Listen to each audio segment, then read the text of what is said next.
I've spent much of my career as a prosecutor. I've been a federal prosecutor, a state gang prosecutor, and even as the Attorney General, I've been involved in life and death cases. And I have a great understanding of history, not just from being a former, Army officer, but also my family's history. My parents lived through World War II, they escaped communism or lived through communism. And so I understand that if you don't know history and you don't identify threats, that they become bigger and bigger threats and endanger more and more people. And so I was fortunate to have been part of an official delegation to Morocco. And as I learned more about Morocco and its history, I came to appreciate that the country of Algeria is actively trying to undermine the sovereignty of Morocco. And I think that's a terrible tragedy because Morocco is one of the United States' oldest allies. We have a special relationship with Morocco, and no country anywhere should be undermining the sovereignty or territorial integrity of any other nation. And I believe that's what Algeria is doing. And I think that the Polisario Front is quite frankly being funded by a rogues gallery of nations like Iran and Algeria and, in the past from Cuba, North Korea. And I think they are trying to undermine Morocco's sovereignty. And I think that makes the world more dangerous.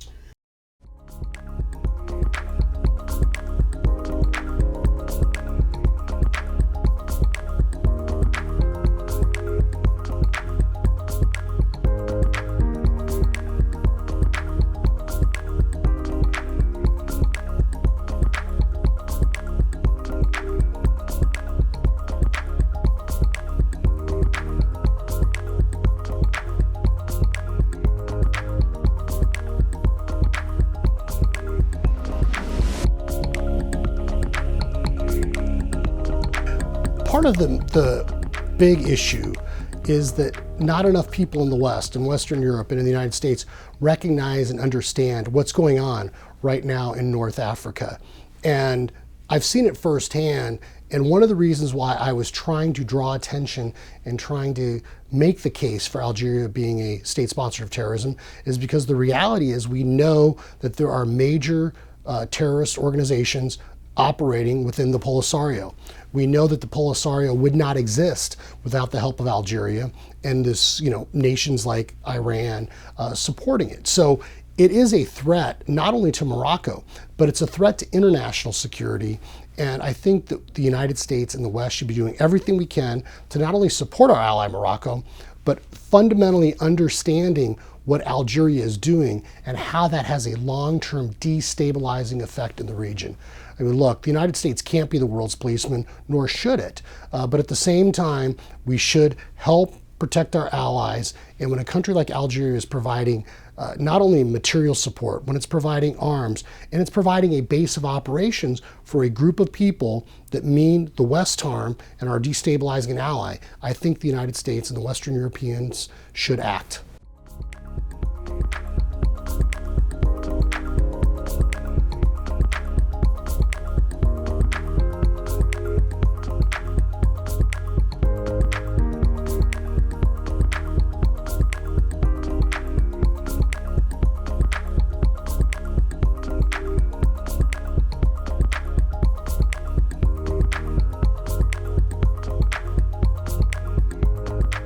One of the things I tried to point out in the article is look at who is supporting Algeria now and who is basically supporting Algeria, which is supporting the Polisario.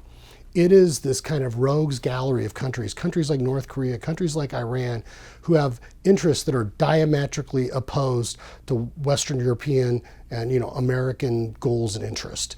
And so I point that out because I think it's, you are a reflection of your friends, right? And so the people that have supported Algeria, even during the Cold War, going back to the 70s and 80s, when this movement really started heating up. I mean, look, it's people like, Hugo Chavez in Venezuela. It's folks like, Fidel Castro and the Cubans. It was Muammar Gaddafi and the Libyans. And now it's the Iranians and people that recognize the Polisario claims are countries like North Korea. So if you look at it in the context of the last 40 years, all the people that are supporting Algeria, all the people that are supplying them arms, all the people that are supplying them material, which they then are passing on to the Polisario, are countries with diametrically opposed values to Western Europe and the United States. And quite frankly, they are undermining the sovereignty of an ally, and they are making the world a more dangerous place.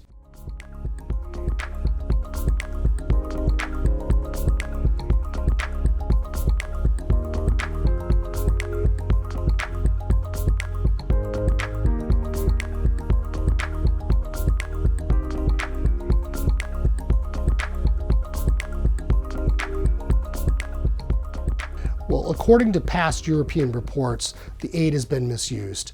Right now, there isn't that access, there isn't that census that needs to be taken. And so I think the fundamental question for Europeans and even Americans is why? And for a long time, this issue has been ignored, and it may not seem very important right now to Americans in the West, but I do think it's going to become vital in the near future because of this activity of groups tied to terrorism, groups tied to ISIS that are active now with the Polisario. And so, the international community, the Europeans, the American politicians need to be asking, why is it that Algeria will not provide that census and access? Is it because funds are being misused? Is it because they're exaggerating who's involved or the numbers involved of the people that are trying to destabilize Western Sahara? So the fact that there isn't that transparency and that openness should raise more questions and leads, I think, to the fact that this is a major problem for Algeria.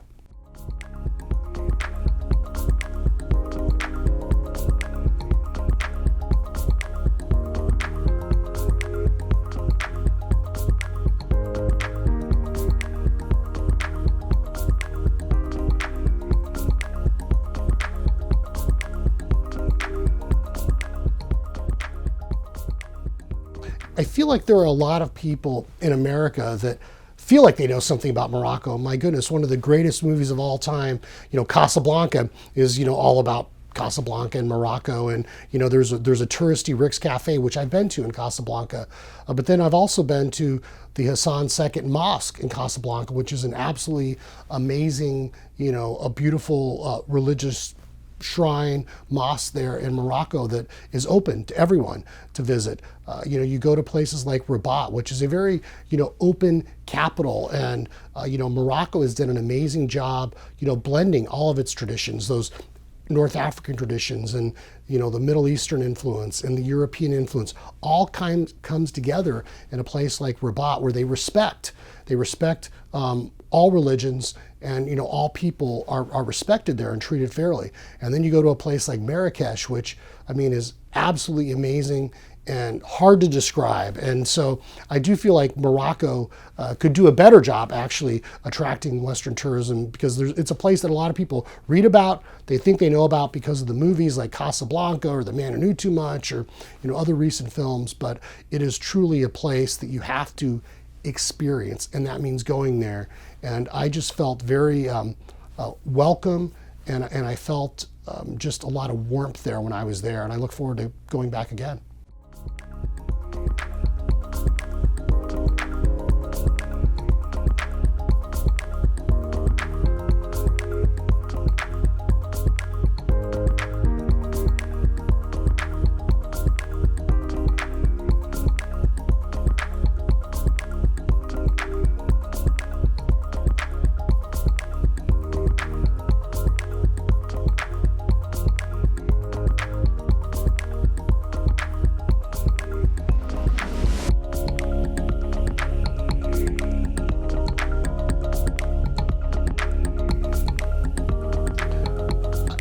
Look, foreign policy is always a little bit complicated because every country has its own sovereign interest.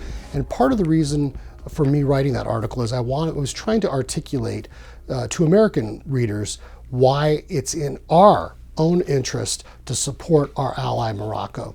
As we've discussed, Morocco is one of the oldest, Western allies, and there's so much history, even Western history there. When de Gaulle and Churchill and Roosevelt sat down in Casablanca in 1943, and General Patton landing there, and so there is these long ties, even going back to when America first was independent. The Moroccans recognizing that independence, and so there is this long history. And so I feel like, the moral arc of the universe is long, but it bends towards justice. And I do feel like Morocco has the better moral argument, but I also believe very strongly it has the best legal argument. And so ultimately, when you combine a legal argument with a moral argument, the Moroccans will ultimately win out, and what is just and right will happen.